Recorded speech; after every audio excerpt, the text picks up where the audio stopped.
करेंगे क्या वो, दया करते हैं तो जीव फिर शिव बनता है। इसी दया को गुरु कहते हैं। आप जो कहते हैं कि हे महादेव मुझ पर दया करिए, इसका यही अर्थ है। कहा जाता है कि गुरु के अलावा किसी को भी दया करने का अधिकार नहीं है। महादेव भी देवता के रूप में, महादेव के रूप में उनको हक नहीं है कि वो दया कर सकें। उनको गुरु की कुर्सी पे जाना ही होगा। और कुर्सी पे जाना क्या है? कुछ नहीं है ये। अभी आप घर लौट के जाइएगा, आपकी पत्नी कहेंगी देखो आ गई मुंह झौसा, गई रहो शिव चर्चा में काम धाम छोड़ के। तब तक बेटी कहेगी पापा कुछ खा लीजिए, बड़ी दूर से आ रहे हैं आप। तब तक बाबूजी कहेंगे इस ससुरा का खाई, लेटरिन में पानी रखो तो हमको लेटरिन जाना है। आप बताइए तो जरा, पत्नी को जिस भाव से उत्तर देंगे पिता को उस तरह दे सकते हैं क्या? नहीं दे सकते आप। पिता जैसे बोलेगा आपके भीतर का पुत्र बोलेगा, पत्नी जैसे बोलेगी आपके भीतर का पति बोलेगा, बेटी जैसे बोलेगी तत्क्षण आपके भीतर का पिता बोलेगा। कुर्सियां बदली है, देखिए कितनी आसानी से भाव संप्रेषित हुआ है और कुर्सी बदली, पिता पुत्र हुआ, पिता पति हुआ। देखिए कैसे बदलता है ये। ठीक उसी तरह से जब शिव को कहेंगे आप कि हे महादेव हम पर दया करिए, वह शिव तो दया का अथाह सागर है, गुरु है। वो दया का मानी होता है कि गुरु पर धारित करते हैं, वो दया वहां से चलेगी। मांगने वाले को मांगना आना चाहिए। आप कहेंगे नहीं शिव, हे शिव मुझको त्रैलोक की शक्ति दें, वो ईश्वर हैं, महादेव हैं, दानी के रूप में वो सब कुछ दे सकते हैं, देते हैं। देखिए कैसे कुर्सी बदलती है। मैं तो नहीं जानता उनके परिवार के बारे में, मान लीजिए आप ही से सुना है। उसी समय अगर भगवती कहें क्या हरिनारायण से गप कर रहे हैं, चलिए बाहर बहुत देवता आपका इंतजार कर रहे हैं। महादेव जिस तरह से मुझसे बातें करेंगे भगवती से तो नहीं करेंगे। एक बार मैं महादेव, कहानी है हमारे टीवी में करिया फोटो आवता रुआ में नीमो ना होता तो हम क्या करें। हमारे टीवी एक बार मैं महादेव से बात कर रहा था, उसी समय भगवती आई कि चलिए जरा बहुत जरूरी काम है। मैं चुपचाप मुंह ठिसवाए रह गया, महादेव चले गए। अब देखिए आपका हमारा भाव कैसे बदलता है। जैसा भाव देंगे वैसा आवेगा। एक बात जान लीजिए, जिस तरह से ईश्वर कण कण में बसता है, सीधा विज्ञान है कि कण कण उसी की इच्छा से सृष्ट है, तो बसेगा नहीं, उसी की इच्छा से सृष्ट है। उसी के भीतर शक्ति चलती है और सृष्ट होता है जगत। उसी के भीतर से वो क्षरण होता है शक्ति का। कभी समय मिलेगा तो शक्ति तंत्र को जब समझाऊंगा तब ये बात समझ में आएगी, तब भगवती की स्थिति समझ में आएगी। जिस तरह से ईश्वर कण कण में बसता है, इस बात को जान लीजिए। उस ईश्वर का दया भाव भी, उस ईश्वर का गुरु भाव भी हमारे आपके रोम रोम में बसता है। एक एक व्यक्ति के रोम रोम में शिव गुरु बैठा है, एक एक व्यक्ति के रोम में वो शिव बैठा है, उसका दया भाव बैठा है, दया की उसकी इच्छा बैठी है। जिस तरह से उसकी सृष्टि की इच्छा से हम आप सृष्ट होते हैं, उसी तरह उसके साथ चलती है उसकी अनुग्रह शक्ति, साथ चलता है उसका दया भाव। शिव को कहीं ढूंढने की जरूरत नहीं है, उस गुरु को ढूंढने की जरूरत नहीं है। वह गुरु तो हमारे आपके रोम रोम में बसता है। केवल जरूरत है अपने शिष्य भाव को अंकुरित कर लेने की, पनपा लेने की, पैदा कर लेने की। वो तो कण कण में बसता है, गुरु भी बसता है, ईश्वर भी बसता है। मतलब ये है कि आप हम चाहते क्या है, प्रयोजन हमारा आपका क्या है।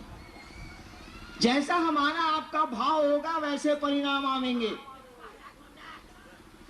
भाव के अनुरूप ही हमको आपको मित्रता करना चाहिएगा तो मित्र का परिणाम आवेगा, मित्रता नहीं करिएगा तो मित्रता का परिणाम नहीं आवेगा। आगे गुरु तत्व में विभेद जाने की जिज्ञासा की है, वहीं तंत्र में शिव गुरु की क्या अवधारणा है, इसे जानना चाहा है देवा प्रसाद सिंह बेगूसराय ने। देखिए, शिव और शिव गुरु की व्याख्या तो अभी हमने की, सवाल का उत्तर हो गया। तंत्र में शिव की क्या स्थिति है, क्या बोल रहे हैं? तंत्र में शिव गुरु की अवधारणा, तंत्र में शिव गुरु की अवधारणा समझ लीजिए।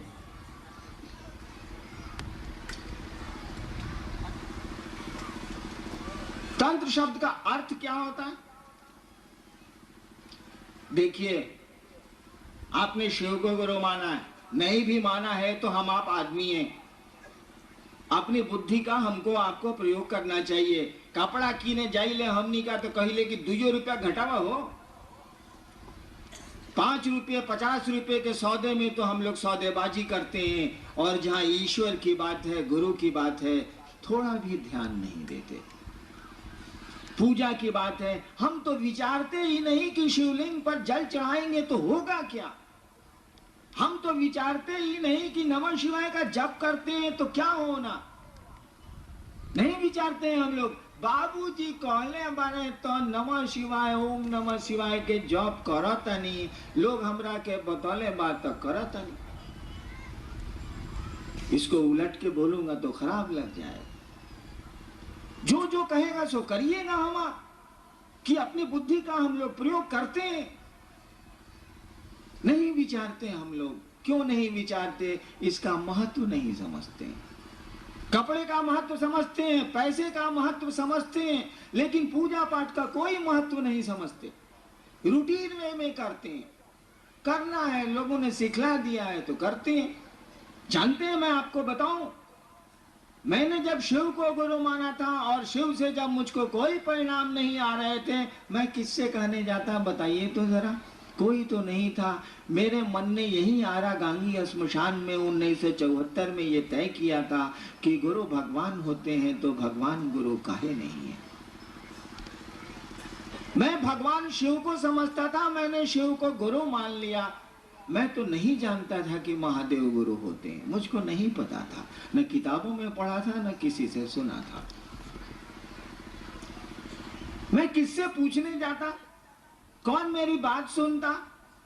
कोई तो नहीं था। मेरे मन का फितूर था, मेरे मन की कल्पना थी, या शिव की दया होगी, नहीं कह सकता क्या स्थिति है।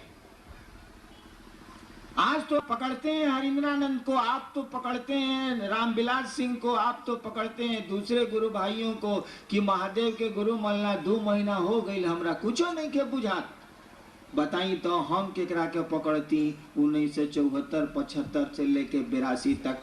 शिव को गुरु मानने के 8 वर्षों तक, 74 में मैंने यही आपके पुराने शाहाबाद के जिला मुख्यालय में मैंने शिव को गुरु माना था, और 1982 में जब मेरी बदली मजिस्ट्रेट के रूप में मधेपुरा में हुई थी, तब मैंने 8 वर्षों के बाद वहां के साथियों को जो श्मशान में सहरसा में मेरे साथ जाते थे, उनको मैंने, अब तो उसमें माननीय मंत्री भी बिहार के हैं लोग, मैंने उनको कहा कि छोड़िए अब श्मशान की पूजा, चलिए शिव को गुरु मानते हैं। यानी शिव को गुरु मानने के बाद भी मेरा मन इस बात को स्वीकार करने को नहीं तैयार था कि यहाँ भी झूठ नहीं है, यहाँ भी फरेब नहीं है, क्योंकि मैंने तो पूजा पाठ की दुनिया में फरेब पाया था, झूठ हमको मिला था, दुख मिला था, प्रताड़ना मिली थी। तो जो हमको मिलेगा वही ना आपको देंगे भाई साहब, जो मेरे पास रहेगा वही ना देंगे आपको। हम कहां से लाएंगे दूसरी चीजें? हमको मिला है अविश्वास, हमको मिला है धोखा, हमको मिली है अश्रद्धा। आप मुझसे विश्वास मांगते हैं, आप मुझसे श्रद्धा मांगते हैं। झूठ बोलूंगा तो दे दूंगा आपको, लेकिन सही स्थिति तो यही है कि मेरे पास विश्वास नहीं है, मेरे पास श्रद्धा नहीं है। मैं तो व्यापारी हूँ, एक हाथ दे एक हाथ ले की दुनिया समझता हूँ। इसके आगे समझने की हमारी आपकी स्थिति अब नहीं रह गई है। 8 वर्षों तक शिव को गुरु मान के मात्र मैंने अपनी पत्नी और 1-2 आदमी को मैंने कहा था कि मैंने शिव को गुरु माना, और इतने मेरे साथी थे।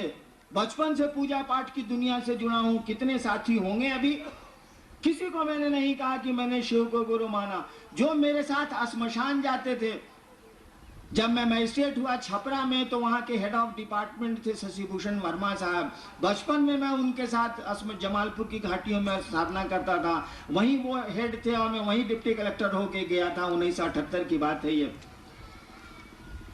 रात भर हम और शशिभूषण वर्मा साहब रहते थे श्मशान में, वही छपरा के में नदी के किनारे। कभी उनको मैंने नहीं कहा कि मैंने शिव को गुरु माना, इसीलिए कि मुझको लगता था कि यहाँ भी फरेब है, यहाँ भी झूठ है। मेरे पास था फरेब, मेरे पास था झूठ, मैं कहां से लाता विश्वास? गुरु के पास जाने के लिए विश्वास की जरूरत नहीं है।